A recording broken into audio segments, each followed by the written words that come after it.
À 12h17, on y va. On y va. Hein?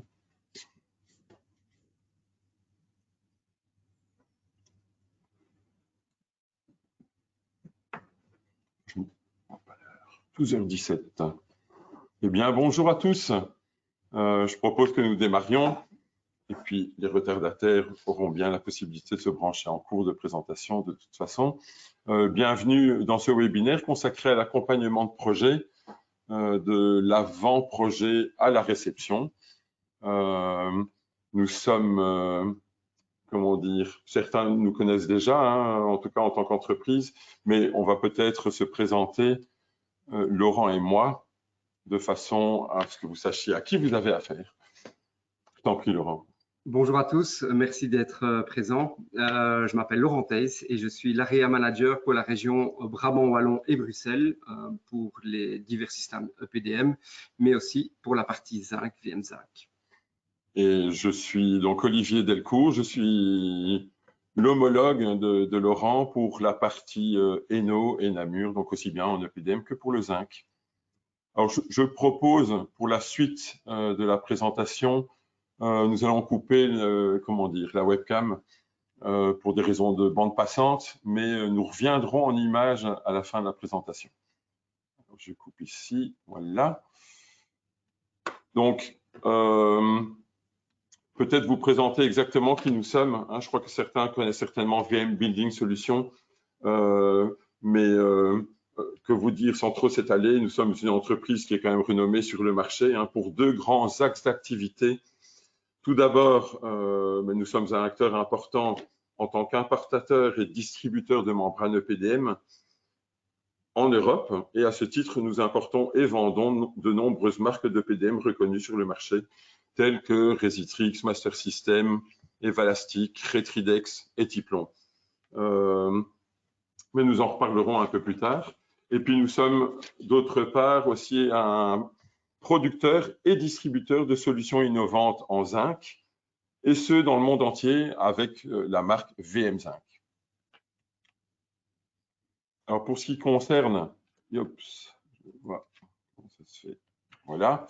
Sachez que pour éviter que l'on intervienne chacun pendant la présentation, vous avez la possibilité, en cliquant donc sur le côté, vous avez la possibilité de nous poser des questions. Nous y reviendrons donc à la fin de la présentation et en fonction du nombre de questions, enfin on répondra tout de suite ou on répondra par la suite si ça nécessitait un peu trop de temps.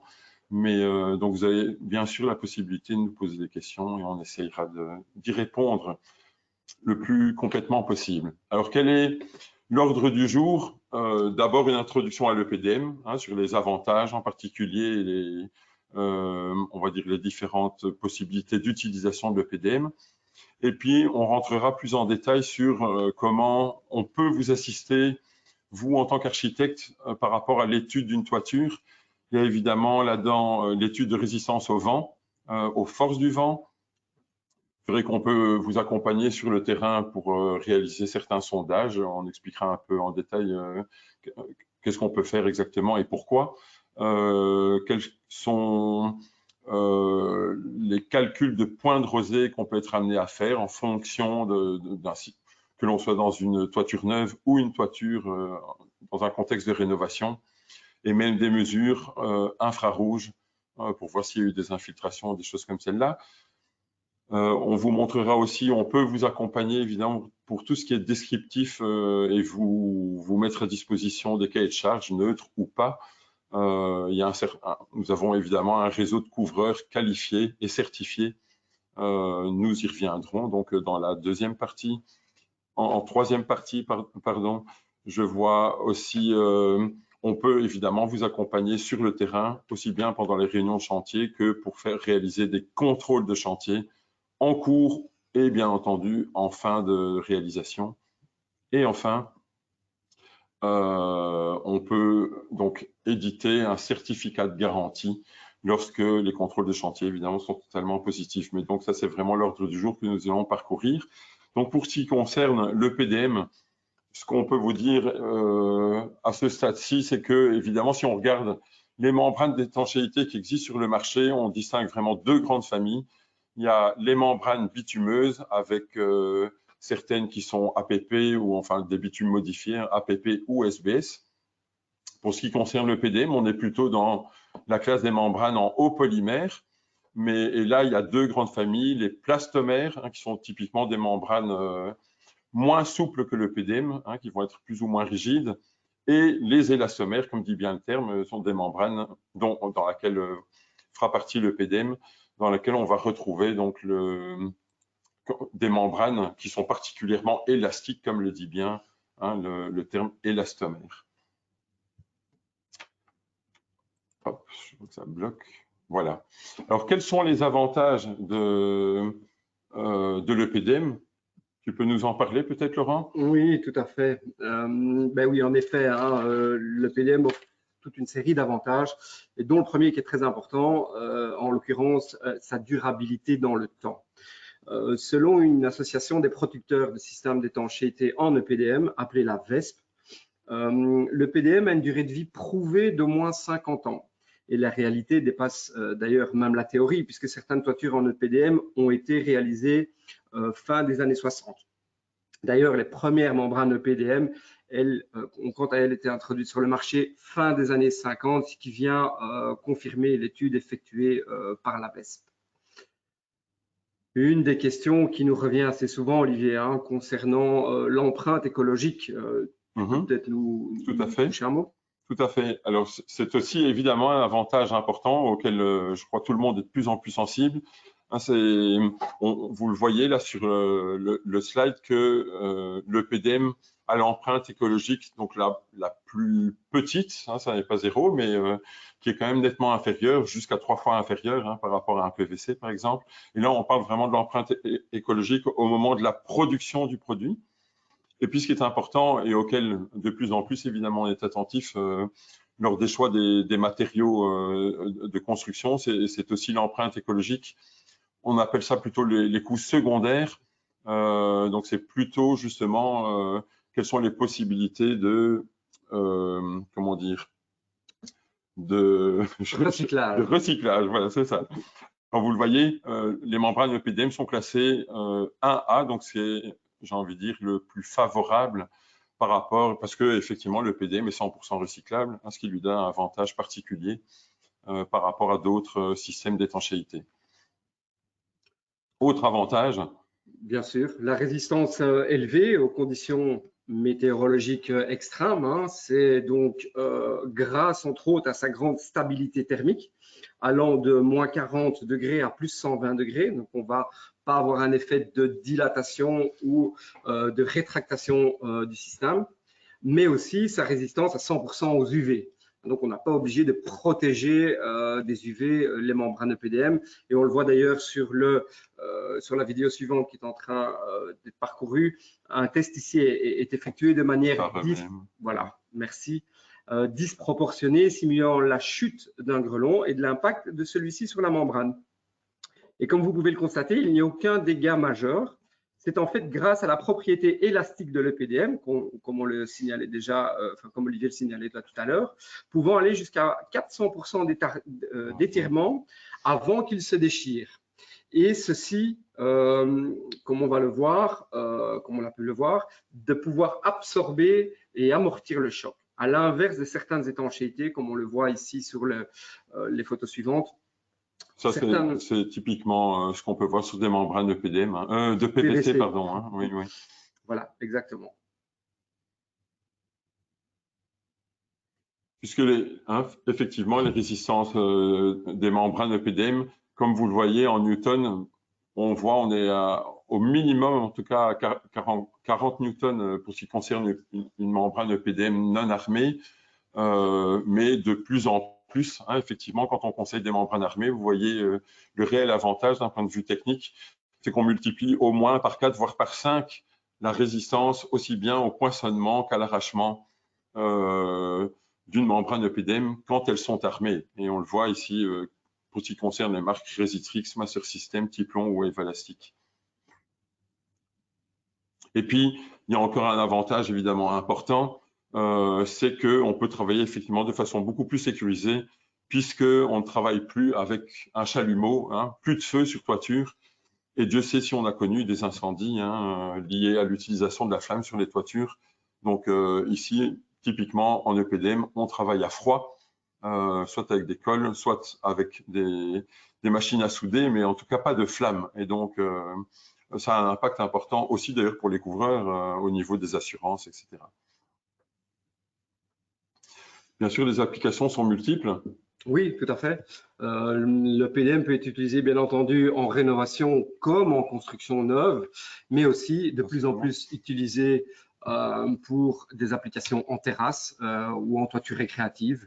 Mais c'est aussi valable, bien entendu, pour des applications pour des gouttières chez nous et aussi de plus en plus utilisé pour des systèmes à toiture végétalisée.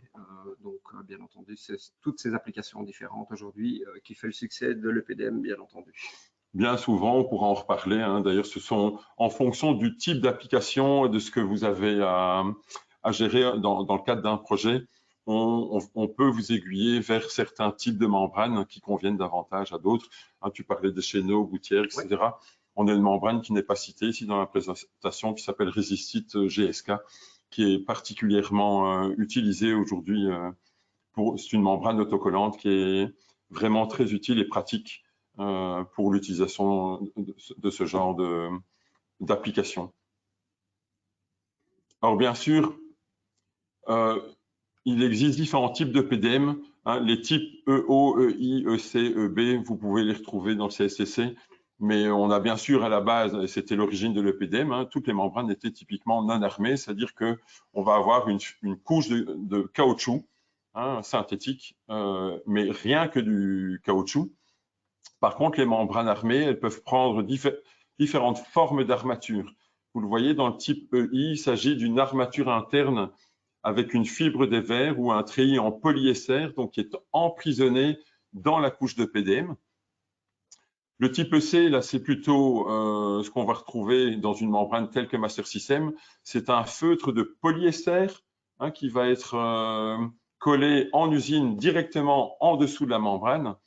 Et puis, il y a le type EB, on est plutôt dans un système hybride, c'est-à-dire qu'on va avoir une armature interne dans le PDM avec en plus une sous-couche en SBS qui donc permet le côté autocollant. C'est le cas par exemple de notre marque Resistrix hein, ou Retridex qui sont bien connus sur le marché. Alors, comme nous vous le disions dans le sommaire, hein, donc nous sommes là pour vous assister dans l'étude de vos projets et en l'occurrence l'étude de la toiture. C'est vraiment, je pense, une chose très importante aujourd'hui, c'est de pouvoir vous aider à répondre et à étudier de la meilleure manière, bien entendu, tous les paramètres au niveau de la toiture plate dans votre projet et clairement surtout aussi au niveau de du calcul de la résistance aux forces de vent. Pour tout cela, nous avons besoin aussi d'informations. On va y venir ici d'une manière un peu plus détaillée. Quelle est, je dirais, la nature, du dossier, du calcul proprement dit. Eh bien, les informations qui vont être évidemment importantes pour nous vont être les plans, bien entendu, dans un premier temps, mais aussi d'autres paramètres comme la hauteur du bâtiment ainsi que ses acrotères. Les plans de coupe hein, qui vont aussi reprendre la structure complète de la toiture, quelle est l'étanchéité en question, quel est le type de plancher sur lequel va venir le pare-vapeur et le type d'isolant aussi, de savoir si c'est une construction étanche à l'air ou non. On va le revoir un peu plus loin d'ailleurs. Bien entendu, mais aussi, et ça c'est important pour nous, l'adresse précise de l'emplacement du bâtiment. En fonction de toutes ces informations que vous allez nous communiquer, nous, alors à ce moment-là, on va pouvoir établir un dossier. Vous allez voir un exemple ici de dossier qui va reprendre, bien entendu, tous les paramètres que vous nous avez transmis. Et donc, nous, on va pouvoir vous donner un dossier complet. Oui, ici, on reprend de nouveau, par exemple, la hauteur et les détails techniques que vous vous allez nous transférer, mais aussi toutes des données, par exemple, sur la hauteur des acrotères. Vous savez qu'il y a une importance importante au niveau des forces de vent lorsque les acrotères ont une certaine hauteur, hein. Donc, on va avoir vraiment dans l'angle le vent qui va tirer de la manière la plus importante au niveau du pied de l'acrotère et du pied de la toiture plate. Mais évidemment, on le voit en dessous dans le dessin, voilà. des zones de force de vent qui vont varier en fonction de tous ces paramètres. Et donc, évidemment, nous, le calcul va être précis, il va pouvoir donner toutes les informations nécessaires aux résistances, aux forces de vent, bien entendu, lorsque tous ces paramètres seront connus. C'est d'autant plus vrai quand il s'agit de projets importants, hein, évidemment, où il faudra tenir compte. Est-ce qu'on peut se contenter d'un système simplement collé ou est-ce qu'il est absolument nécessaire de prévoir des fixations mécaniques, hein, ce qui est souvent le cas, hein, par exemple, quand on est en bord de mer ou des choses comme celle-là, évidemment, ça peut être très impactant, évidemment. Et donc, encore un exemple sur le slide suivant, voilà la position du bâtiment qui est vraiment, je dirais, sur une petite colline. Et ben oui, forcément, ça a des influences au niveau de la résistance du calcul de vent. Mais nous, on va vous retranscrire tout ça grâce à notre département technique avec une vision 3D du bâtiment projetée, je dirais, par rapport à la situation. Donc, on va vraiment très loin dans le calcul. Calcul qui se fait aussi en fonction de la rugosité du terrain, comme on appelle, hein. Est-ce que le bâtiment se trouve plutôt près de la côte, en milieu urbain ou en milieu campagne? Eh bien, on va avoir évidemment une influence, encore une fois, sur les forces du vent et surtout la résistance à l'arrachement de la toiture et de l'étanchéité, bien entendu, qui va être concernée. Comme on le voit sur l'exemple suivant, les vitesses de force de vent sont aussi prises en considération, bien entendu, en fonction de l'adresse du bâtiment. On le voit à la mer, on a une vitesse qui est plus élevée, par exemple, que dans les provinces de Liège, par exemple, province de Namur, hein, plutôt au sud du pays, parce qu'on est moins exposé aux forces de vent. Mais tous ces paramètres-là sont bien entendu à tenir en compte dans le calcul.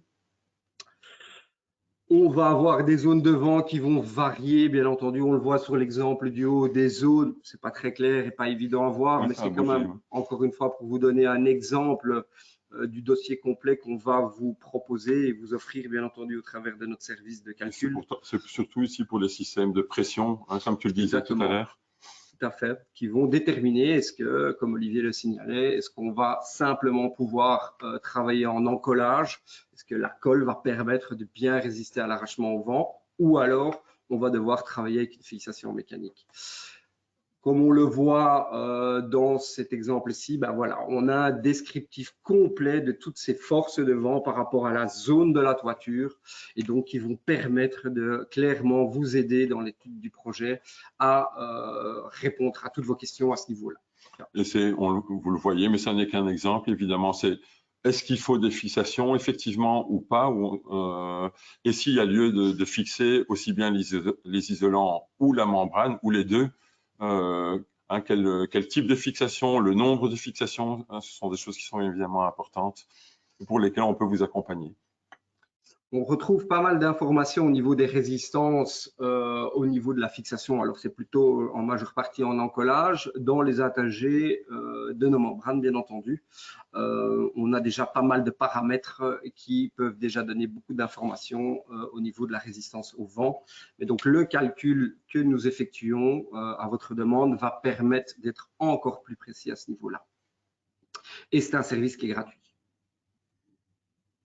Alors oui, voilà encore une conclusion, hein, de vous montrer qu'on a vraiment un dossier complet à ce niveau-là. Oui.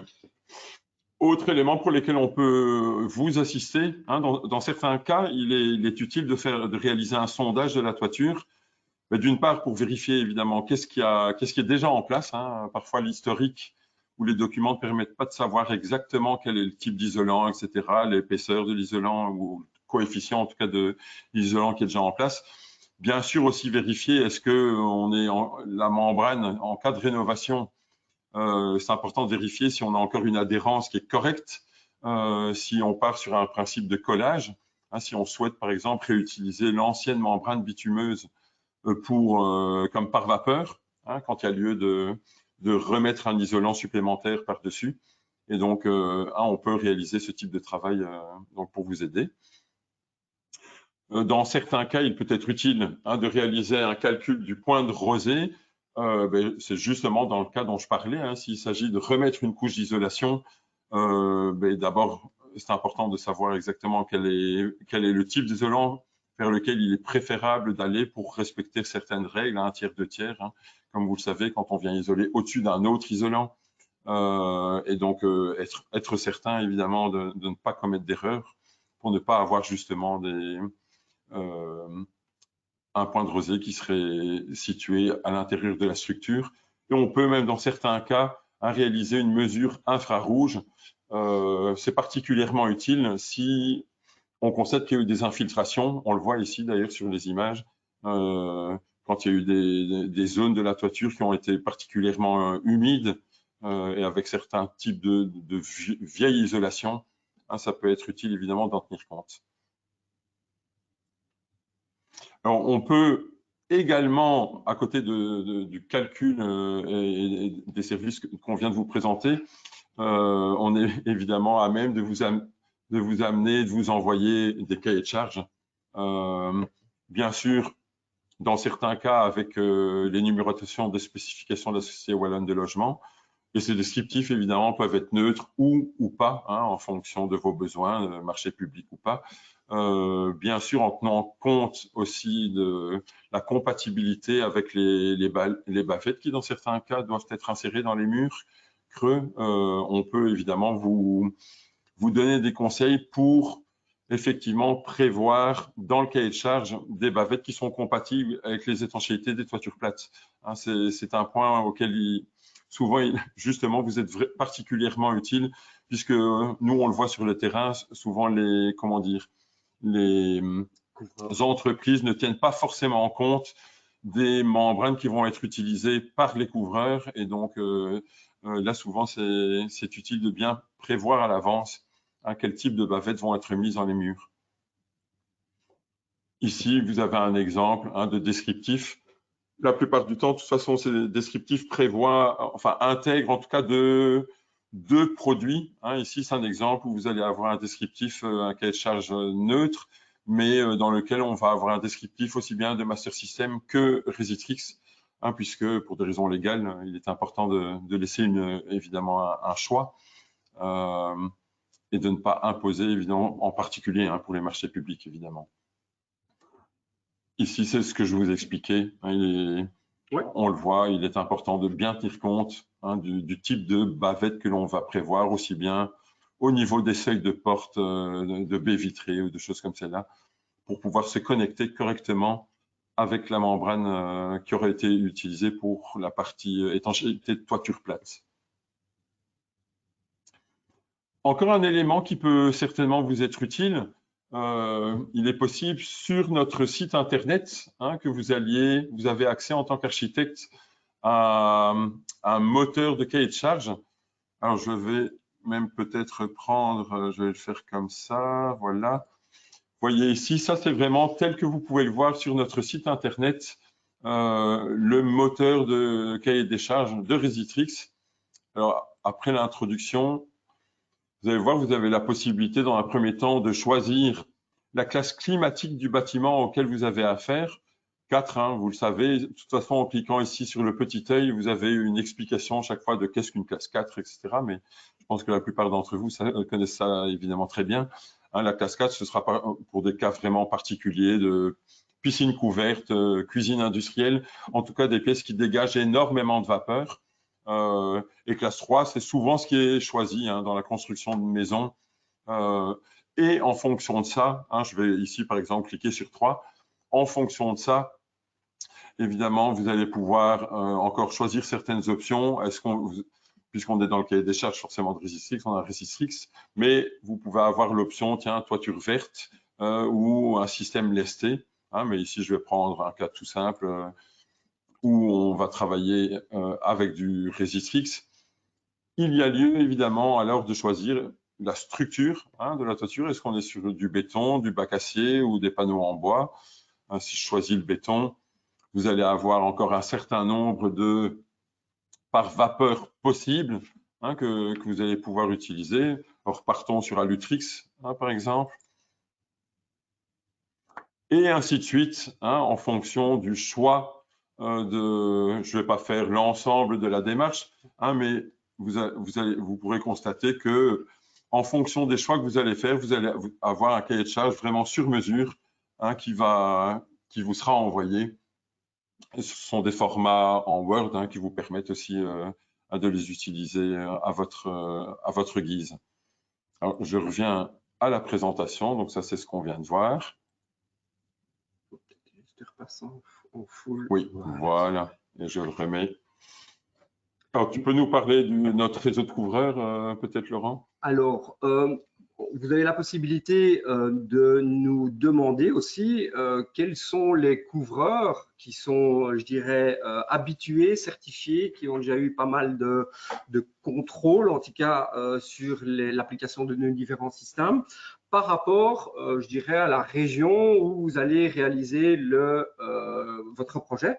Et donc, nous avons vraiment, je dirais, toutes des entreprises référencées comme sur tous les différents systèmes qu'on a. Peut-être qu'on étudie le projet avec vous en amont et qu'on se dit, bon, bah, OK, c'est un système Resitrix qui serait le plus approprié sur votre projet pour des raisons budgétaires, pour des raisons d'application, eh bien, de nous demander alors à ce moment-là quelles est quelques entreprises de référence qui seraient aptes à pouvoir répondre en tout cas à votre projet. Donc, on a vraiment tout un réseau de couvreurs qualifiés ayant suivi des formations ou plusieurs contrôles de chantier, en tout cas selon la région où vous allez réaliser votre projet.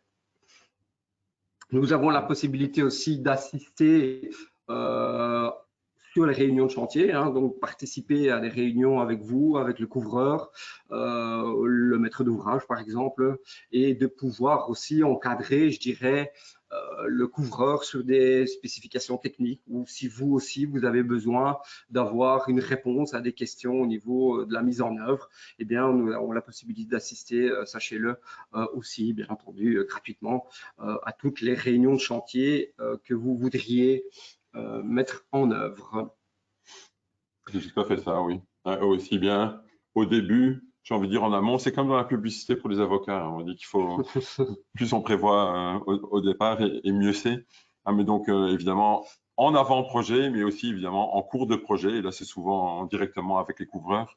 On peut les assister puisqu'ils ont la possibilité de demander une assistance technique vraiment sur chantier. Et c'est notre service technique, donc il va aller travailler sur chantier avec eux. Et comme tu viens de le signaler, on a aussi évidemment la possibilité de réaliser ce qu'on appelle des contrôles de chantier. Ça, c'est tout à fait à la fin, lorsque le chantier est terminé, ce qui peut donner lieu à un certificat de garantie. Exactement. Comme on le voit ici d'ailleurs. Un certificat de garantie qui existe, enfin évidemment pour le Resitrix, où vous avez deux exemples là, ou pour le Master System, qui vous assure évidemment que la mise en œuvre a été faite correctement et qui vous donne une garantie décennale concernant évidemment les produits. On a toute une série de cas inspirants. Vous avez un exemple ici, la gare des trams à Liège, qui est un projet très récent en fait, de 5000 m² de Resitrix. Vous voyez ici un autre exemple, évidemment, dont on est fier, c'est le quartier général de l'OTAN, dont tout le monde a déjà entendu parler. Et malheureusement, on en entend un peu trop parler pour le moment, vu le contexte avec l'Ukraine. Mais donc, c'est un projet énorme de 45 500 m². Pas seulement en toiture, mais il y a beaucoup en fait de passages souterrains. Et donc, l'étanchéité de l'ensemble de ces passages souterrains a été réalisée avec le Resitrix. Voilà, c'est une autre image. Autre exemple qui est situé à Malines, là c'est un exemple avec notre membrane Evalastic qui existe en noir ou en gris clair. Ici c'est un choix qui avait été fait aussi pour des raisons purement esthétiques. C'est souvent le cas d'ailleurs avec l'Evalastic, puisque c'est un produit gris clair qui, dans certains cas, on le voit ici, les architectes souhaitaient que ça soit que les toitures, d'une part, qui sont apparentes. Et donc, évidemment, ça peut avoir un impact où il y a une raison, évidemment, évidente d'avoir une membrane qui était grise, qui se mariait davantage avec les couleurs blanches des matériaux qui étaient utilisés en parallèle. Un autre exemple de moins grande taille, c'est la résidence Kandinsky. C'est un exemple à OML où là, on le voit, c'est le master system qui avait été choisi par les architectes. Comme on le voit, hein, en tout cas, le choix était toujours de travailler avec des membranes armées, puisque ce sont des toitures sur lesquelles on vient poser beaucoup on voit de systèmes double flux, etc. Hein, que ce soit aussi des panneaux solaires ou des choses comme celle-là. Il y a un réel avantage, évidemment, d'opter pour des membranes qui sont armées, puisque la résistance à l'arrachement est nettement supérieure. Il y a encore un grand exemple, puisque ici, c'est au port de Gand. C'est une toiture de près de 10 000 m² qui avait été réalisée en master system. Vous imaginez la taille, puisque ceci, ce que vous voyez ici, ça c'est une longueur de 15 mètres sur 3 mètres. Donc, ça donne une idée de l'ampleur du projet. Bel exemple encore d'utilisation de membrane EPDM. Alors, un dernier élément, puisqu'on arrive déjà à la fin du webinaire, vous avez évidemment la possibilité toujours de prendre contact avec nous. Aussi bien Laurent que moi et mes autres collègues d'ailleurs. Nous pouvons nous déplacer évidemment chez vous. Heureusement que la fin de la crise du Covid permet de le faire à nouveau davantage. Donc, n'hésitez pas à prendre contact avec nous si vous souhaitez nous rencontrer. On peut le faire dans certains cas pour des raisons d'urgence, etc., par Zoom, par Skype, par Teams. Mais vous avez nos coordonnées aussi. Ce webinaire sera de toute façon accessible. Vous aurez la possibilité de toute façon d'y avoir accès. Mais nos adresses sont donc là en dessous. Vous pouvez nous envoyer un mail si vous avez des questions techniques. Et pour toutes les raisons qui ont été évoquées dans ce webinaire pour des études de résistance au vent ou autres. Alors, on arrive à la fin. Je vous avais signalé que vous aviez la possibilité de nous poser des questions au tout début de ce séminaire. Donc, on va regarder si c'est le cas. Alors, directement, non. En tout cas, je n'en vois pas. Peut-être que, en tout cas, on peut vous laisser encore une minute. En tout cas, si vous souhaitez nous envoyer une question, ce sera un plaisir d'y répondre. Je ne vois pas non plus spécialement.